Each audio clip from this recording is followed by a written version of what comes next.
ابو مالک رضی اللہ تعالیٰ عنہ کہتے ہیں میں عمر کے پیچھے پیچھے ایک باغ میں گیا، اکثر اس باغ میں جایا کرتے تھے، اور عمر جا کے تو درخت کے نیچے بیٹھ گئے اور فرمانے لگے وہ امیر المومنین اللہ سے ڈر جا، ورنہ جس رب نے حکومت دی ہے وہ عذاب بھی بڑا دے گا، ڈر جا رب سے۔ کبھی ساری زندگی حضرت عمر نے اپنا کوئی تعارف نہیں کرایا، کبھی نہیں۔ ایک بندے نے آپ کے سامنے تعریف کر دی آپ کی تو فرمانے لگے تو خود بھی ہلاک ہوا اور مجھے بھی ہلاک کر دیا، کیا ضرورت پڑی ہے میری تعریفیں کرنے کی؟ اتنی دیر میری تعریف میں لگائی، اللہ کا ذکر کرتا رب تجھے ثواب دیتا، حضور پہ درود پڑتا تو رب تیرے اوپر رحمتیں نازل کرتا، کس چکر میں ہے؟ آج جتنا اچھی کوئی خوشامد کرے اتنی اچھی وزارت ملتی ہے، جتنی اچھی اس کو جو ہے وہ چاپلوسی کرنی آیا درجہ بھی اسے اتنا ہی اچھا ملتا ہے۔ حضرت عمر فاروق رضی اللہ تعالیٰ عنہ آپ کے بیٹے کہتے ہیں، صاحب فتوح الشام نے لکھا ہے، آپ کے صاحبزادے کہتے ہیں میں نکلا تو میرے ابا جی اپنی پشت پر مشکیزہ رکھ کے کنویں سے پانی بھر کے آ رہے، میں دوڑ کے آگے گیا، میں نے کہا ابا جی مجھے دے دے۔ فرمانے لگے بیٹا تیرا کیا خیال ہے، کوئی اور نہیں تھا مشکیزہ بھر کے لانے کے لیے، تیرا کیا خیال ہے؟ کہا ابا جی بڑے لوگ تھے پر آپ کیوں اٹھا رہے ہیں؟ فرمانے لگے نفس ذرا میرا بڑا ہو گیا تھا، اسے ذرا ذلیل کر رہا ہوں، ذرا اپنا محاسبہ کر رہا ہوں، یہ مجھے کہہ رہا تھا تو بڑی چیز ہے، تو میں ابھی مشکیزہ گھر رکھ کے آؤں گا، پھر تیری ماں نے مجھے کہا ہے کہ گھر میں لکڑیاں کوئی نہیں جلانے کے، پھر میں جنگل سے لکڑیاں کاٹ کے لاؤں گا۔ اب میں امیر المومنین بن کے تو میرا نفس تھوڑا بڑا ہو گیا۔ حضرت خفاف بن ایما کی صاحبزادی بیوہ ہو کے آ گئی، بچے ساتھ تھے، سرے راہ جناب عمر سے ملی اور مل کے کہنے لگی حضور میں اس صحابی کی بیٹی ہوں جنہوں نے احد والے دن اپنے بیٹے کے ساتھ مل کے محاصرہ کیا تھا، بچے میرے یتیم ہو گئے ہیں، میں بیوہ ہوں۔ حضرت فاروق اعظم رضی اللہ تعالیٰ عنہ نے فہرست نہیں مانگی، خرچے کی ڈیٹیل نہیں مانگی، تم آنا فلانے سے ملنا، پرسوں 9 بجے آ جانا دفتر، یہ کوئی بات نہیں کی۔ حضرت عمر غور سے کھڑے، اس بیٹی کی بات سنی، چھم چھم سیدنا فاروق کی آنکھوں سے آنسو گرے، دوڑ کے گھر گئے، ایک اونٹ نکالا، وہاں سے مال غنیمت کا مال کے بھر کے 2 بوریاں، اور بوریوں میں کیا تھا؟ چاندی بھی تھی، نقدی پیسے بھی تھے، کچھ ضرورت کا سامان بھی تھا، غلہ بھی تھا، 2 بوریاں بھر کے اونٹ پہ رکھ کے خود لگام اس بیٹی کے ہاتھ میں تھما کے کا پتر سامان بھی تیرا ہے، اونٹ بھی تیرا ہے، اور یہ نہ سمجھنا یہی کچھ تجھے دیا ہے، جب یہ ختم ہوگا تو رب تیرے لیے اور بندوبست فرمائے گا۔ کیا مانا کہ ڈیوٹیاں لگا دی گئی ہیں، ہمیں پتہ ہے یہ سامان کب تک ختم ہو جائے گا، پیسے کب تک ختم ہو جائیں گے، تیرے لیے میں نے نئے حکم بھی جاری کر دیے ہیں۔ ایک شخص نے کہا حضور ایک بیوہ کو آپ نے کچھ زیادہ ہی نہیں دے دیا؟ یہاں لوگ سیاسی تقسیم نہیں کرتے، تھوڑا کام والے کو دے دو، تھوڑا چوکیدار کو دے دو، تھوڑا گلی محلے میں دے دو، تھوڑا رشتہ داروں میں دے دو، سب ہمارے احسان کے نیچے رہیں گے۔ کہا ایک ہی خاتون کو آپ نے اتنا نہیں دے دیا؟ تو حضرت عمر ناراض ہو گئے، فرمانے لگے تجھے تیری ماں روئے، میری نظروں میں آج بھی وہ جلوہ موجود ہے جب اس کا باپ اور بھائی میدان احد میں کافروں کے خلاف لڑائی کر رہے تھے، آج تک میری نظر میں موجود ہے۔ تو کہتا ہے میں نے زیادہ دے دیا؟ اولاد کسے نہیں پیاری ہوتی؟ بچوں کو دیکھ دیکھ کے بندہ کلیجہ ٹھنڈا کرتا ہے، اولاد کو دیکھ دیکھ کے آنکھوں کو سکون ہوتا ہے، انسان کی طبیعت شاش بشاش ہوتی ہے۔ حضرت عمر وظیفہ لگانے لگے تو حضور کے گھر میں خدمت کرنے والے حضرت اسامہ بن زید کا وظیفہ ڈبل لگایا، اور اپنے بیٹے عبداللہ ابن عمر کا وظیفہ سنگل لگایا۔ تو حضرت اسامہ بن زید کہنے لگے ابا جی میں نے تو ہجرت بھی کی، جہاد بھی کیا، اسامہ تو ان دنوں بچے تھے۔ تو حضرت سیدنا عمر فاروق جواب میں کہنے لگے پتر اسامہ کے والد زید نے بھی حضور کے گھر میں نوکری کی، اسامہ بھی نوکری کر رہا ہے۔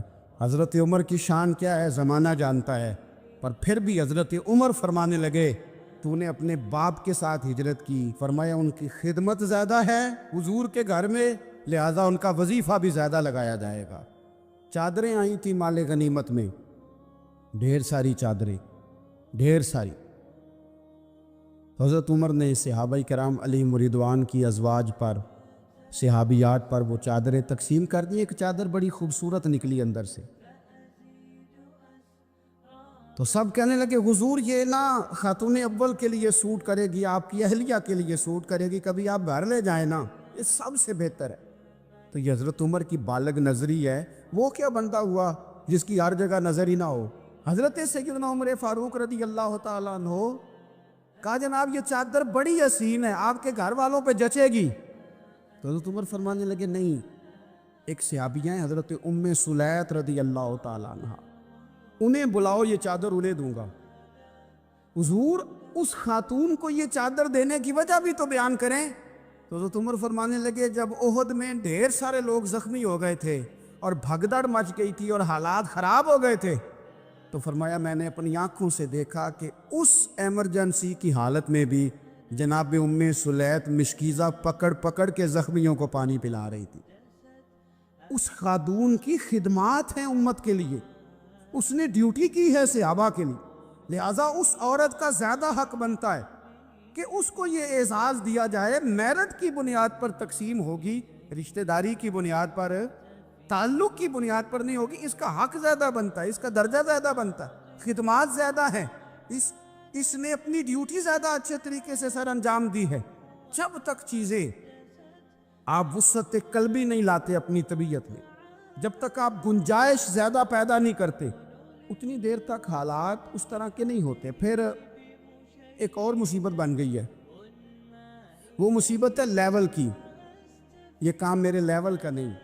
جب آپ اپنے لیول سے نیچے اتریں گے، پروٹوکول سے ذرا نیچے اتریں گے اور چھوٹی چھوٹی باتوں پر خود توجہ دیں گے، چھوٹی چھوٹی چیزوں پر۔ حضرت عمر جمعہ پڑھا رہے تھے، ایک صحابی دیر سے آئے۔ اب یہ نماز کا پوچھنا، جمعے کا پوچھنا، مطلب حکمران صاحب تو اوپر لیول کے ہیں، وہ تو پوچھیں گے کہ جناب میرے ساتھ تو آپ قومی سطح کا بندہ بٹھائیں، یہ والی باتیں۔ لیکن چھوٹے چھوٹے سوراخ پیدا ہوتے ہیں، پھر بند ٹوٹتے ہیں، حالات بگڑتے ہیں۔ قوموں کا اخلاق چھوٹی چھوٹی جگہوں پہ پہلے بگڑتا ہے، چھوٹی چھوٹی جگہوں پہ۔ بچہ پہلے چھوٹی چوریاں کرتا ہے، خدا معاف فرمائے اگر اسے روکا نہ جائے، پھر وہ بڑی جگہوں پہ جا کے حالات خراب کرتا ہے۔ حضرت عمر فاروق ایک صحابی دیر سے جمعہ پڑھنے آئے، تو حضرت عمر نے بعد میں بلا لیا، فرمایا تم اتنے سمجھدار آدمی ہو کہ اگر جمعے میں دیر سے آؤ گے تو باقی لوگوں کا کیا بنے گا؟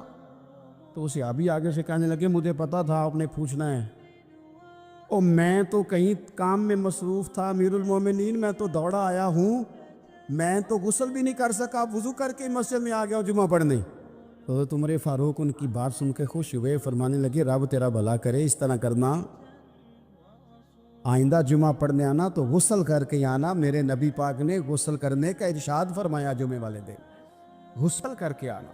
ان باتوں کا بھی یعنی حکومت کے قومی معاملات اور عالمی نقطہ نظر بھی ان کے ذہن میں ہے، اور یہاں تک جو باریک چیزیں یعنی حضرت عمر فاروق گزر رہے تھے تو کسی باغ کے کونے میں کھڑے ہو کے کچھ بچے چھوٹے چھوٹے بچے وہ کھجوریں اکٹھی کر رہے تھے، تو حضرت عمر نے کہا کس کے باغ میں لگے ہوئے ہو؟ سب بچے دوڑ گئے، تو حضرت سنان بن سلمہ فرماتے میں بھی چھوٹا تھا، میں کھڑا ہو گیا تو میں نے کہا حضور ہم نے توڑ کے نہیں کھجوریں کھائیں، گری ہوئی کھائی ہیں، اور آپ کو پتہ ہے جو رستے میں گر جائیں وہ اٹھانی ناجائز نہیں ہوتی، تو حضور یہ گری ہوئی کھجوریں کھائی ہیں۔ تو کہتے ہیں حضرت عمر فاروق بچے کی بات سن کے کہنے لگے رب تیرا بھلا کرے، تو نے صحیح بات کی طرف میری توجہ کرا دی ہے، اللہ تیرا بھلا کرے۔ اور پھر حضرت عمر رضی اللہ تعالیٰ عنہ اس چھوٹے سے بچے کے پاس کھڑے ہو گئے۔ کون؟ کس کے پاس؟ نہیں، خواب تو نہیں دیکھ رہے میں اور آپ، حکمران وقت 22 لاکھ مربع میل کا حکمران بچے کے پاس کھڑے ہو گئے، چھوٹے بچے کے پاس۔ دکان پہ غریب آدمی چڑھ آئے نا تو دکاندار صاحب اللہ ماشاءاللہ ان کا مزاج خراب ہو جاتا ہے. وہ تیسری چیز کہ نا وہ والی دکھاؤ تو کہتے لینی ہے تو لے تو جا. اور اگر تگڑا بندہ آ جائے وہ کہتے ہیں جناب آپ اس طرح کریں نشاندہی کر دے میں انشاءاللہ خرید کے لا کے پیش کر دوں گا. مزاج بدل جاتا ہے. غریبوں کے پاس، چھوٹوں کے پاس، عام آدمی کے پاس آپ جائیں. ہمارے حکمرانوں کا غریب آدمی سے گیپ بہت زیادہ ہے. پیروں کا غریب آدمی سے گیپ بہت زیادہ ہے. بڑے علماء کا عام آدمی سے گیپ زیادہ ہے. تاجروں کا عام آدمی سے گیپ زیادہ ہے. شیشے کے بڑے بڑے محلات میں، سوسائٹیوں میں بسنے والوں کا غریبوں سے گیپ زیادہ ہے. اس لیے امیر غریب کی تفریق بڑھ گئی ہے. حالات اور طرح کے ہو گئے. بعض غربا امیروں سے نفرت کرنے لگ گئے. ہماری شادی بیاہ، تقریبات، افطاریاں، ان میں ہم اپنے لیول کے لوگ بلاتے ہیں جن سے ہمیں کاروباری ضروریات وابستہ ہوتی ہیں. ہم نے اس طرح کا ماحول بنایا. اس کا نقصان یہ ہوا ہے کہ معاشرے میں کئی قسم کی سوچیں پنپنے لگی ہیں، وسوسے غالب آنے لگے. بعض اوقات تنگ آمد بجنگ آمد. جب غریبوں کے بچے زیادہ تنگ آتے ہیں پھر ہتھیار اٹھاتے ہیں، پھر قلم چھوڑ دیتے ہیں. سوچنے کی ضرورت ہے ملک میں کہ برائی جنم لیتی کہاں سے ہے. یہاں تک اتر کے حضرت عمر فاروق ان لوگوں سے پیار کرتے. اب وہ بچے نے بات سنا دی حضرت سنان بن سلمہ نے، تو جناب عمر فاروق سے بچے نے فٹافٹ ایک اور فرمائش بھی کر دی. کہنے لگا حضور میں نے کھجوریں زیادہ جمع کر لی ہیں، وہ میرے دوست سارے بھاگ گئے ہیں آپ کو دیکھ کے. اب میں جب جاؤں گا نا تو کھجوریں میرے حصے کی ہیں. ہوں میں غریب بچہ، ماڑے گھر سے تعلق ہے، وہ میری کھجوریں چھین لیں گے. حضرت عمر کے ساتھ سپاہی بھی تھے، سارا کچھ بھی تھا. حضرت عمر نے بچے کا بازو پکڑا، فرمایا چل میں تجھے تیرے گھر چھوڑ کے آتا ہوں. حضرت عمر اس غریب کے دروازے پہ دستک دے کے کہا تیرا پتر تھا، پکڑ کے اس لیے لایا ہوں کوئی امیر زادہ اس غریب کے بچے کو تنگ نہ کر سکے. اللہ کوئی ایک بھیجنا حضرت فاروق اعظم کا ماننے والا جو غریب کے بچے کا بازو تھامے اور اسے کہے کہ کوئی امیر زادہ اس پر ظلم نہیں کرے گا، کوئی اسے تھپڑ نہیں مارے گا، کوئی اس کے حصے کے نمبر نہیں لے گا، کوئی اس کی جگہ رشوت دے کے نوکری پہ نہیں بیٹھ جائے گا، کوئی اس کی جگہ پیسے دے کے آگے نہیں بڑھ دے گا. کوئی آئے نا جو اشک شوئی کرے، جو آنسو پونچھے لوگوں کے. لیکن یہاں تو منزل انہیں ملی ہے جو شریک سفر نہ تھے. میرے عزیزو، اس نہج پر دین نے ہمیں اسباق پڑھائے. اس نہج پر حضرت عمر چھوٹی چیزوں کا، مسجد نبوی شریف میں آپ نے دیکھا دو لوگ اونچی آواز میں بات کر رہے ہیں تو حضرت عمر نے فرمایا انہیں بلا کے لاؤ. بلا کے لایا، فرمایا تمہیں پتہ نہیں یہ حضور کی مسجد ہے؟ لا ترفعوا اصواتکم فوق صوت النبی. اے پائے نظر ہوش میں آ، یہ قوہ نبی ہے. آنکھوں سے بھی چلنا یہاں بے ادبی ہے. پتہ نہیں وہاں سارے نعرے ہی غلط ہیں. کسی کے مرد آباد کا نعرہ ہو تو وہ بھی غلط، اور کسی کے زندہ آباد کا نعرہ ہو تو وہ بھی غلط. وہاں ایک ہی نعرہ صرف اچھا لگتا ہے، وہ کیا ہے؟ یا رسول اللہ انظر حالنا، یا حبیب اللہ اسما. وہاں ایک ہی نعرہ اچھا لگتا ہے کہ سونے آ گئے ہیں، نظر کرم ہو جائے. یا رسول اللہ پہنچ گئے ہیں، روزے دے دوالے نے غلامہ دیاں ٹولیاں، او ویکھو ایک پہ سندا ہے کروڑاں دیاں بولیاں. وہاں یہی نعرہ اچھا لگتا ہے، لب واہ ہے، آنکھیں بند ہیں، پھیلی ہیں جھولیاں. کتنی مزے کی بھیک تیرے پاک در کی ہے. اور قربان جاؤں اپنے امام پر، اس قلم پہ باری جس سے وہ لکھا کرتے تھے. کہنے لگے کعبے کا نام تک نہ لیا، طیبہ ہی کہا. پوچھا جو تھا کسی نے کہ عظیمت کدھر کی ہے، ان کے طفیل حج بھی خدا نے کرا دیے، ورنہ اصل مراد حاضری تو اس پاک در کی ہے. تو حضرت فاروق اعظم رضی اللہ تعالیٰ عنہ نے نا ان دو لوگوں کو بلایا اور بلا کر کے فرمانے لگے کہاں کے رہنے والے ہو، کہاں سے آئے ہو؟ انہوں نے کہا جی ہم طائف کے رہنے والے ہیں. فرمایا تمہیں پتہ نہیں یہ نبی پاک کا روزہ ہے، حضور کی مسجد ہے، یہاں آواز اونچی نہیں کرتے، تمہیں خبر نہیں؟ اور پھر حضرت عمر فرمانے لگے اگر تم مدینے کے رہنے والے ہوتے تو میں تمہیں کوڑے مارتا، میں تمہیں سزا دیتا. تمہیں پتہ نہیں کہ کس طرح کا مزاج اور ماحول ہونا چاہیے. تو حضرت فاروق اعظم رضی اللہ تعالیٰ عنہ کی جو خدمات ہیں، آپ تو بازاروں میں جب جاتے تھے نا تو فرماتے تھے ہمارے بازار میں صرف وہ بندہ آ کے کام کرے جو دین کا علم جانتا ہے، جسے تجارت کے اصول پتہ ہیں وہ آئے، دوسرے کو بیٹھنے نہیں دیتے تھے۔ اپنے مزاج کے لحاظ سے، اپنی طبیعت کے لحاظ سے مخلوق کے لیے دلوں میں نرمی رکھتے تھے، مزاج میں نرمی۔ حضرت سیدنا ابو موسیٰ اشعری کہتے ہیں کہ میں نے نا صفائی کی، مال غنیمت کی میں نے صفائی کی تو 1 دینار مجھے نا کہیں پڑا ہوا مل گیا، تو فرماتے ہمیں اجازت ہوتی تھی کہ 1 آدھ دینار ہم اپنی مرضی سے کہیں خرچ کر سکتے۔ اگر آپ ناراض نہ ہوں تو ہمارے ہاں جب چیئرمین صاحب، ناظم صاحب ٹھیکے دیتے ہیں تو ٹھیکیدار ان کا چھوٹا بھائی ہوتا ہے، یا چچا کا بیٹا ہوتا ہے، یا خالہ کا بیٹا ہوتا ہے۔ وہ خود ناظم ہوتے ہیں اور ان کا چھوٹا بھائی ٹھیکیدار ہوتا ہے، یعنی وہ نا سارا کچھ گھر کے اندر ہی رہتا ہے، گھر کے اندر ایک پیسہ دیتا ہے، دوسرا واپس اس کو واپس کر دیتا ہے، گھر کے اندر ہی۔ اب تو خیر ہمارے لوگ سمجھدار ہو گئے، ایک بندہ ایک سیاسی جماعت میں ہوتا ہے، دوسرا دوسری میں، اور تیسرا جس کی بھی حکومت آئی، حکومت تو ہماری رہے گی نا، تو ایک بندہ تو ہے نا اس جماعت۔ یہ اچھا لوگوں نے ایک طریقہ نکالا ہے۔ تو حضرت عمر کے بیٹا گزر رہا تھا تو حضرت ابو موسیٰ اشعری کہتے ہیں میں نے صفائی کی تو 1 دینار نکلا، تو میں نے وہ 1 دینار نا حضرت عمر کے بیٹے کو دے دیا۔ میں نے کہا لو بیٹا اپنے چچا کی طرف سے تحفہ۔ اور گھر جا کے انہوں نے حضرت عمر کو بتایا کہ چچا نے پیسے دیے ہیں، چھوٹے بچے تھے۔ حضرت عمر نے حضرت ابو موسیٰ اشعری کو بلا لیا اور بلا کے فرمانے لگے میں تو تمہیں اپنا دوست جانتا تھا اور تو نے میری اولاد کو ہی دنیا دار بنانا شروع کر دیا، میرے بچوں کو ہی تم نے دنیا دار پیسوں پہ لگانا شروع کر دیا، میں تو تمہیں یار سمجھتا تھا۔ فرمایا تمہیں چاہیے تھا میرے بیٹے کو نصیحت کرتے کہ بیٹا پیسوں سے رب راضی نہیں ہوتا، اس کی رضا والے کام کیے جائیں تو رب راضی ہوتا ہے۔ اور فرمایا تمہیں کوئی اور گھر نہیں ملا تھا تباہ کرنے کے لیے، میرا ہی گھر ملا تھا، اٹھاؤ اپنا دینار اور خبردار آج کے بعد میرے بچوں کے ساتھ یہ والی نیکی نہ کرنا۔ اور ہمارا کیا سٹیٹس ہے، دوستی ہے یہ اس سے جو تحفے زیادہ دے، جو بچوں کو خراب کرنے میں مدد زیادہ کرے اس کے ساتھ جرام۔ حضرت عمر نے گھر پہ اور سب سے بڑھ کر اپنی ذات میں توجہ کی۔ حضرت ابو مالک رضی اللہ تعالیٰ عنہ کہتے ہیں میں عمر کے پیچھے پیچھے ایک باغ میں گیا، اکثر اس باغ میں جایا کرتے تھے، اور عمر جا کے نا تو درخت کے نیچے بیٹھ گئے اور فرمانے لگے او امیر المومنین اللہ سے ڈر جا، ورنہ جس رب نے حکومت دی ہے وہ عذاب بھی بڑا دے گا، ڈر جا رب سے۔ کبھی ساری زندگی حضرت عمر نے اپنا کوئی تعارف نہیں کرایا، کبھی نہیں۔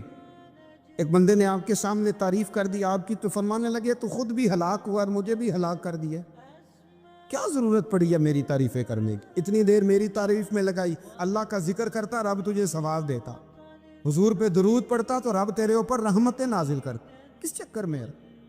آج جتنا اچھی کوئی خوشامد کرے اتنی اچھی وزارت ملتی، جتنی اچھی اس کو جو ہے وہ چاپلوسی کرنی آئے درجہ بھی اسے اتنا ہی اچھا ملتا ہے۔ حضرت عمر فاروق رضی اللہ تعالیٰ عنہ آپ کے بیٹے کہتے ہیں، صاحب فتوح الشام نے لکھا ہے، آپ کے صاحبزادے کہتے ہیں میں نکلا تو میرے ابا جی نا اپنی پشت پر مشکیزہ رکھ کے کنویں سے پانی بھر کے آ رہے، میں دوڑ کے آگے گیا، میں نے کہا ابا جی مجھے دے دے۔ فرمانے لگے بیٹا تیرا کیا خیال ہے، کوئی اور نہیں تھا مشکیزہ بھر کے لانے کے لیے، تیرا کیا خیال ہے؟ کہا ابا جی بڑے لوگ تھے پر آپ کیوں اٹھا رہے ہیں؟ فرمانے لگے نفس نا ذرا میرا بڑا ہو گیا تھا، اسے ذرا ذلیل کر رہا ہوں، ذرا اپنا محاسبہ کر رہا ہوں، یہ مجھے کہہ رہا تھا تو بڑی چیز ہے، تو میں نا ابھی مشکیزہ گھر رکھ کے آؤں گا، پھر تیری ماں نے مجھے کہا ہے کہ گھر میں لکڑیاں کوئی نہیں جلانے کے لیے، پھر میں جنگل سے لکڑیاں کاٹ کے لاؤں گا۔ اب میں امیر المومنین بن کے نا تو میرا نفس تھوڑا بڑا ہو گیا۔ اب یقین کریں ہمارا آزما خراب ہو جاتا ہے جب تک ہمارا تعارف صحیح نہ ہو، ہمارا تعارف ٹھیک نہ ہو، میں یہ ہوتا ہوں میں وہ ہوتا ہوں، چھوڑ مٹی دیں تے مٹی رہنا ہی، مٹی دیں تے مٹی دیں تے مٹی رہنا ہی، ایویں کادی بلے بلے اج مٹی دے اتے بندیا تے کل مٹی دے تھلے، مٹی دیں تے مٹی رہنا ہی کادی بلے، مجھے پوچھ لو مجھے جان لو میرا نام لے لو، میں بھی آیا ہوں، میں بھی ہوتا ہوں، میرا بھی یہ تذکرہ ہے، میں بدکار پرانا خادم کسے در ملی نہ ٹوئی، یہ تے واصف یار نے نظر جو کیتی تے واصف واصف ہی ہوئی۔ یہ تو بڑی بات کی بات ہے، تو بات کی بات ہے صاحب، ورنہ من نانم کے من نانم، جو ہم ہیں اس کا ہمیں پتہ تو ہے نا بھائی، کبھی بھی یہ جو ذات کا چکر ہے نا، میں بھی ہوں، مجھے بھی، او بھائی یاد رکھو میں کون ہوں. یہ جو نام نمود اور یہ خواہشیں اور یہ جو بکار، یہ تو کمزور لوگوں کا طریقہ ہے. جس کو اپنا تعارف کرانا پڑ گیا، اس سے بھی زیادہ کمزور کوئی ہے؟ فوٹو میں دکھاتا پھرتا ہے فلانے کے ساتھ فوٹو، فلانے، تو کمزور بندے یہ کام کر. حضرت عمر فاروق، اللہ اکبر، حضرت عمر جیسا بندہ، 24 لاکھ مربع میل کا حکمران، اور شاہ روم کو خط لکھ کے کہتا ہے میں منت نہیں کرتا، میں حکم دیتا ہوں. اتنا تگڑا بندہ. جنگ قادسیہ کے لیے حضرت سعد بن ابی وقاص کو بھیجا، فتوح شام پڑھ کے دیکھیں. حضرت عمر بڑے پریشان ہیں، اتنے دن ہو گئے کوئی رپورٹ ہی نہیں آئی. اب تو موبائل ہے نا، ایک ایک منٹ کی رپورٹ لیں آپ، بلکہ آپ ایک منٹ کی فوٹو لیں، آپ رپورٹ تو دور رہ گئی. حضرت عمر فاروق رضی اللہ تعالیٰ عنہ بڑے پریشان ہیں کہ قادسیہ میں حضرت سعد بن ابی وقاص کے ساتھ لوگ جہاد کرنے گئے، رپورٹ کوئی نہیں آئی. اتنے پریشان تھے کہ باہر نکل کے نا اس رستے پہ بیٹھ جاتے جو رستہ قادسیہ کی طرف سے آتا تھا. اس جو بھی آتا جاتا پوچھتے جنگ کے کیا حالات ہیں. ادھر جب اللہ نے فتح دے دی نا، تو حضرت سعد بن ابی وقاص رضی اللہ تعالیٰ عنہ نے نا ایک قاصد کو خط دے کے بھیجا، کہنے لگے عمر کے پاس جاؤ، انہیں اطلاع دو کہ الحمدللہ اللہ نے اسلام کو فتح عطا کر دی. یہ حضرت عمر کو جا کے دینا. وہ بڑے پریشان ہوں گے. وہ جو اس زمانے میں اس طرح ہوتا تھا کہ کئی دور دور سے صحابہ جو دوسرے شہروں کے ملکوں کے رہنے والے ہوتے تھے، وہ بھی آ کے شامل ہو جاتے تھے جہاد میں. کوئی ایک دفعہ مدینے آیا، کوئی 2 دفعہ آیا، پھر اپنے اپنے علاقوں میں. بہت سارے لوگوں نے زیادہ دفعہ حضرت عمر کو دیکھا بھی نہیں تھا. وہ جو قاصد خط لے کے آیا تھا نا، اس نے 1 آدھ دفعہ دیکھا تھا. اب حضرت عمر بوڑھے ہو گئے، وہ پہچانتا نہیں تھا. میری بات کی سمجھ آ رہی ہے آپ حضرات؟ ادھر سے وہ خط لے کے آ گیا. حضرت عمر مدینے سے باہر نکل کے اس روڈ پہ بیٹھے تھے جو قادسیہ پہ آتا تھا. جب اس آدمی کو آتے دیکھا تو حضرت عمر اٹھ کے کھڑے ہو گئے، فرمانے لگے قادسیہ سے آ رہے ہو؟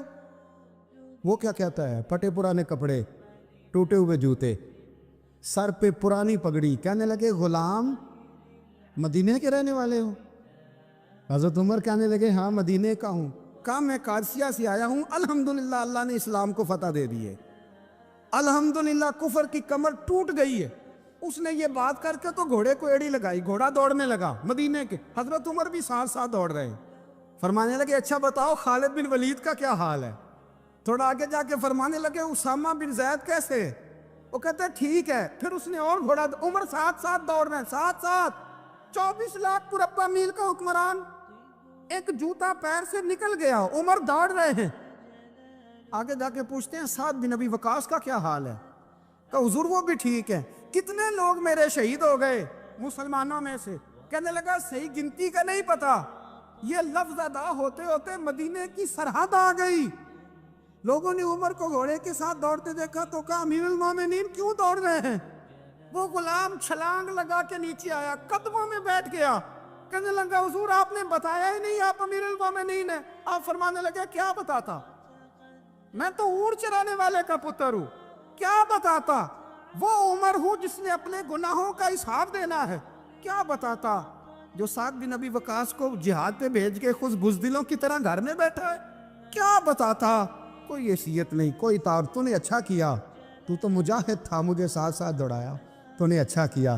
جتنے لوگ تھے چیخیں مار کے رونے لگے.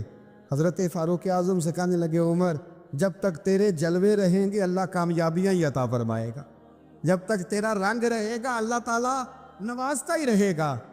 کچھ نہیں کبھی اپنا آپ ظاہر ہی نہیں کیا. بہت بڑے تھے، بہت بڑے تھے حضرت عمر، بڑے تھے، لیکن ساری زندگی اپنے محاذ. حضرت ابو رافع غلام تھے، قرآن پاک بڑا سونا پڑھتے تھے. حضرت عمر جب بھی انہیں ملتے کہتے ابو رافع تو عمر سے اچھا ہے، قرآن بڑا شاندار پڑھتا ہے. تو وہ کہتے حضور اگر میں قرآن صحیح پڑھتا ہوں تو آپ کو قرآن کی تشریح زیادہ صحیح آتی، آپ بھی تو مجھ سے افضل ہیں. تو آپ فرماتے نہیں پھر بھی تو مجھ سے افضل ہے. کیوں؟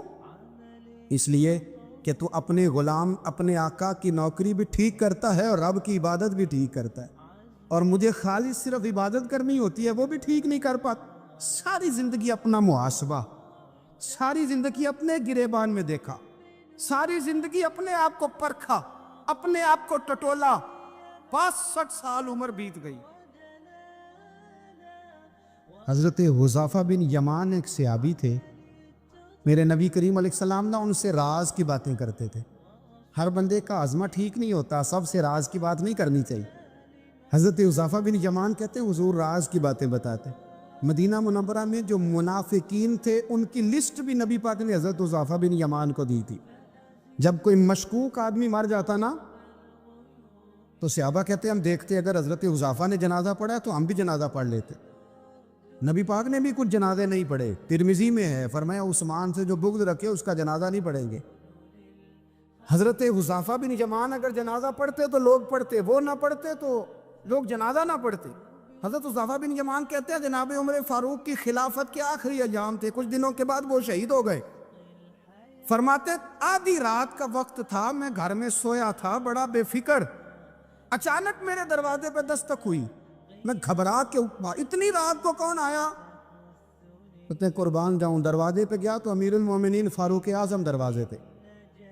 میں نے کہا عمر کوئی حکم تھا تو مجھے بلا لیتے۔ کہنے لگے میں نا امیر بن کے نہیں آیا، تیرا ویر بن کے آیا ہوں۔ امیر المومنین کی حیثیت سے سرکاری کام سے بلاتا تو وہاں بلاتا، مجھے ایک ذاتی کام پڑ گیا۔ کہتے میں نے عمر کو گھر کی اندر بلا کے چارپائی پہ بٹھایا، میں نے کہا حضور میں غریب آدمی، میں کیا آپ کے کام آ سکتا ہوں؟ تو کہتے ہیں انہوں نے نا مجھے ساتھ بٹھا لیا، پھر میرا ہاتھ پکڑ لیا، کہنے لگے تو عمر کو جانتا ہے؟ عمر جھوٹ نہیں بولتا، تو جانتا ہے عمر وعدوں کا پکا ہے؟ کہا حضور جانتا ہوں۔ کہا میں اس وقت آیا ہوں جب دیکھ بھی کوئی نہیں رہا۔ حضرت حذیفہ بن یمان کہتے ہیں پریشان ہو گیا، حضور پہلیاں نہ بجھوائے، مہربانی کر بتائیں کدھر آئے ہیں؟ تو حضرت عمر فاروق فرمانے لگے 62 سال کا ہو گیا وہ، 63 میں چل رہا ہے، داڑھی سفید ہو گئی ہے، پل پک گیا، اٹھ فریدہ سٹیا، داڑھی آ گئی پور، اگا نیڑے آ گئی، پیچھا رہ گئی دور، اب قبر اشر کا معاملہ صاف نظر آنے لگا ہے۔ کہا حضور مجھ سے کیا چاہتے ہیں؟ حضرت عمر رو پڑے، کہنے لگے آج میں عشاء کے بعد نکلا ہوں تو نبی پاک کے صحابہ مجھے نیک کہہ رہے تھے، پھر میں نے بچوں کی ماں سے اور بچوں سے بھی پوچھا ہے، وہ بھی مجھ سے راضی ہیں، پر حذیفہ تیرے ساتھ نبی پاک راز کی باتیں کرتے تھے، سچ بتا کہیں عمر کا نام منافقوں میں شامل تو نہیں؟ سچ بتا ان منافقین میں تو شامل نہیں، کہیں اوپر سے تو نہیں سارا کچھ؟ حضرت حذیفہ بن یمان کہتے ہیں میں باپ کے مرنے پہ اتنا نہیں رویا جتنا عمر کے سوال پہ رویا۔ میں قدموں میں بیٹھ گیا، میں نے کہا نہیں عمر یہ تو میں نے نہیں سنا، لیکن یہ میں نے نبی پاک سے ضرور سنا ہے کہ میرے بعد اگر کوئی نبی ہوتا تو عمر ابن خطاب ہوتا۔ یہ میں نے اپنے کانوں سے سنا ہے کہ عمر جس گلی سے گزرے شیطان راستہ بدل جاتا ہے۔ یہ میں نے اپنے کانوں سے سنا ہے کہ 950 سال حضرت جبریل جناب عمر کی شان بیان کریں تو پھر بھی بیان نہیں ہو سکتا، یہ میں نے ضرور سنا۔ دوستو ساری زندگی حضرت عمر نے اگر دوسروں کا محاسبہ کیا تو اپنا اور اپنے بچوں کا بھی کڑا خیال رکھا، اپنی ذات پر بڑی توجہ دی۔ جو لوگ اپنا بھول جاتے نا، ہمیں اپنی صحت کا بڑا خیال ہے لیکن اپنی روحانی زندگی کا کوئی خیال نہیں ہے، قلبی زندگی کا کوئی تصور نہیں ہے۔ آپ یقین کریں موٹا آدمی کمزور ہونے کے لیے جدوجہد کر رہا ہے، کمزور طاقتور ہونے کے لیے، لیکن جس کو کتنے دن بیت گئے اللہ رسول کی یاد میں رویا ہی نہیں، کتنے دن بیت گئے نہ سننے کو دل ہی نہیں چاہا، جسے مہینوں بیت گئے اور قرآن پاک کی طرف نظر ہی نہیں گئی، وہ فکر مند ہی نہیں۔ زندگی زندہ دلی کا نام ہے، مردہ دل کیا خاک جیا کرتے ہیں؟ بھائی حضرت عمر کی زندگی دور حاضر میں ہمیں یہ سبق دیتی ہے کہ کڑی نگرانی رکھو اپنے پودوں کی، کڑا خیال رکھو اپنے ذاتی باغ کا، اور یہ جو تمہارے دل کی دنیا ہے یہ تمہاری روح کی زندگی ہے، اس کا محاسبہ کرتے رہو۔ نبی کریم علیہ السلام نے فرمایا اپنا حساب خود کر لو قبل اس کے کہ تمہارا حساب کیا جائے۔ اپنا حساب بولیے، اپنا حساب ہم ساری دنیا کا حساب کرتے پھرتے ہیں، کوئی کہاں سے کماتا ہے کہاں کھاتا ہے، پر اپنا حساب حضور نے فرمایا حساب کر لو قبل اس سے کہ تمہارا حساب، مولا علی فرماتے ہیں نماز پڑھ لو قبل اس کے کہ تمہاری نماز پڑھی جائے۔ یہ بڑا عجیب معاملہ ہے کہ ہم جتنے لوگ ہیں ہمارا معیار یہ ہے کہ سامنے والا غلط ہے اور میں ٹھیک، یعنی دوسرے کا بچہ گلی میں نظر آ جائے تو اس کی غلطیاں نکلنی شروع ہو جائیں گی، اور میرا بچہ سارا شہر گھوم آئے ایک ٹائر پہ موٹر سائیکل پہ تو ہم کہتے ہیں کہ ابھی بچہ ہے، انشاءاللہ سیانا ہو جائے گا۔ اگر ابا جی آج تک سیانے نہیں ہوئے کہ اس کو سمجھا لیں، تو پھر بیٹے کا سیانا ہونا تو ہو سکتا ہے کہ وہ 60-70 سال لگ ہی جائیں۔ گھر کے اندر جب تک توجہ نہیں ہوتی، اور سب سے پہلے جب تک اپنی ذات پر توجہ نہیں ہوتی، تو والد کا جب تک کردار بچے نہیں دیکھتے جب تک، اتنی دیر تک ان کا تبدیل ہونا ممکن نہیں ہوتا۔